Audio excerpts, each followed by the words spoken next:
കഥ ഷൂട്ടിംഗ്. എൻ്റെ വർക്ക് കഴിഞ്ഞ് തിരിച്ചു നടക്കുമ്പോൾ പിന്നിൽ നിന്നും ഏയ് ഊണ് കഴിച്ചിട്ട് പോകാട്ടോ തിരിഞ്ഞു നോക്കി. അതെ, താനുമായി ഉടക്കേണ്ടതായിരുന്നു. പക്ഷേ കുറേ വർഷങ്ങളായി ഒന്നിനോടും ദേഷ്യപ്പെടാറില്ല, ആരോടും പിണങ്ങാറില്ല. ഞാനും കൂടെയുള്ള സുഹൃത്തും തിരിഞ്ഞു നിന്നു. സുഹൃത്ത് അയാളോടായി പറഞ്ഞു, ആ ശരി, ഊണ് കഴിക്കാം. അപ്പോഴാണ് അയാളിൽ നിന്ന്, ഓ, അയാൾ ആരെന്ന് പറഞ്ഞില്ല. ലൈറ്റ് ആൻഡ് സൗണ്ട് സിസ്റ്റം കൈകാര്യം ചെയ്യുന്ന ആളാണ്. അയാൾ ഈ പരിപാടിയുടെ സംഘാടകരിൽ ഒരാളും കൂടിയാണെന്ന് അയാളുടെ ഷർട്ടിൽ പിൻ ചെയ്ത് വെച്ചിരിക്കുന്ന ബാഡ്ജിൽ നിന്നും മനസ്സിലായി. ഞാനും സുഹൃത്തും കൂടി ഇന്ന് ഒരു പ്രോഗ്രാം ഷൂട്ട് ചെയ്യാൻ വേണ്ടി പോയതായിരുന്നു. പ്രോഗ്രാമിൻ്റെ ഒരു സൈഡിൽ നിന്ന് വീഡിയോ ചെയ്യുകയായിരുന്നു. ഒരു പ്രോഗ്രാമിലും ചടങ്ങിൻ്റെ മുന്നിൽ നിന്ന് വീഡിയോ ചെയ്യാറില്ല.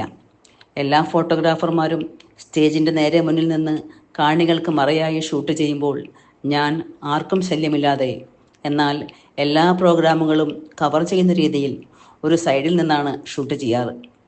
ഇന്നും അങ്ങനെ തന്നെയാണ് ചെയ്തത്. പക്ഷേ സൈഡിൽ സൗണ്ട് ബോക്സിനരികിൽ നിന്ന് ഷൂട്ട് ചെയ്തുകൊണ്ടിരിക്കുമ്പോൾ ലൈറ്റ് ആൻഡ് സൗണ്ട് സിസ്റ്റം കൈകാര്യം ചെയ്യുന്ന ആൾ, അതായത് ഈ പരിപാടിയുടെ സംഘാടകരിൽ ഒരാൾ വന്ന്, ഹേയ്, നിങ്ങൾ ഇവിടെ നിന്ന് മാറി നിൽക്കൂ. നിങ്ങൾ ഈ ബോക്സിന് മുന്നിൽ നിൽക്കുന്നത് കൊണ്ട് പുറകിലിരിക്കുന്നവർക്ക് കേൾക്കാൻ കഴിയുന്നില്ല. ഞാനൊന്ന് തിരിഞ്ഞു നോക്കിയിട്ട് കുറച്ചരികിലേക്ക് നീങ്ങി നിന്നു. കുറച്ചു കഴിഞ്ഞപ്പോൾ മൈക്കിൽ നിന്നും ചെവിയടച്ച് ചൂളം വിളി പോലെ ശബ്ദമുയർന്നു.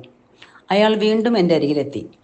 ഏയ്, നിങ്ങൾ ഫോണും പിടിച്ച് ഇതിന് മുന്നിൽ നിന്ന് ഷൂട്ട് ചെയ്യുന്നത് കൊണ്ടാണ് മൈക്കിൽ ഇങ്ങനെ ശബ്ദം വരുന്നത്. ഇവിടെ നിന്ന് മാറി നിൽക്കൂ.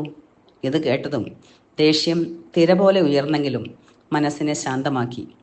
ഞാനല്ലാതെ മറ്റാരെങ്കിലും ആയിരുന്നെങ്കിൽ അയാളെ ഒന്ന് തുറിച്ചു നോക്കുകയെങ്കിലും ചെയ്യുമായിരുന്നു. അത്രയ്ക്ക് ദേഷ്യം വരും അയാളുടെ സംസാരത്തിൽ.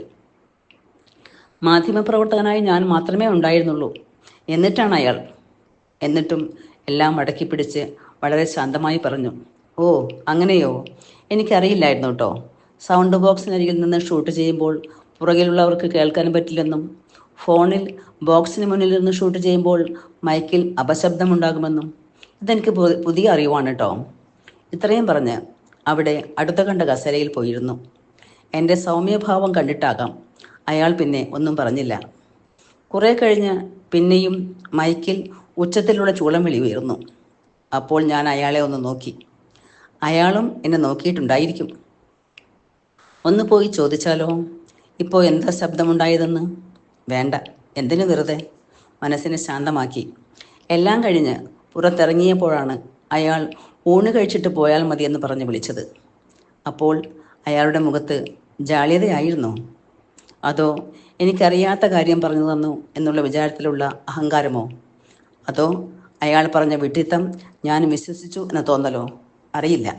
എന്തായാലും അയാളോട് ദേഷ്യപ്പെടാതിരുന്നതിൽ ചെറിയ ഒരു അഭിമാനത്തോടെ ഞാനും സുഹൃത്തും തിരിച്ചു പോന്നു.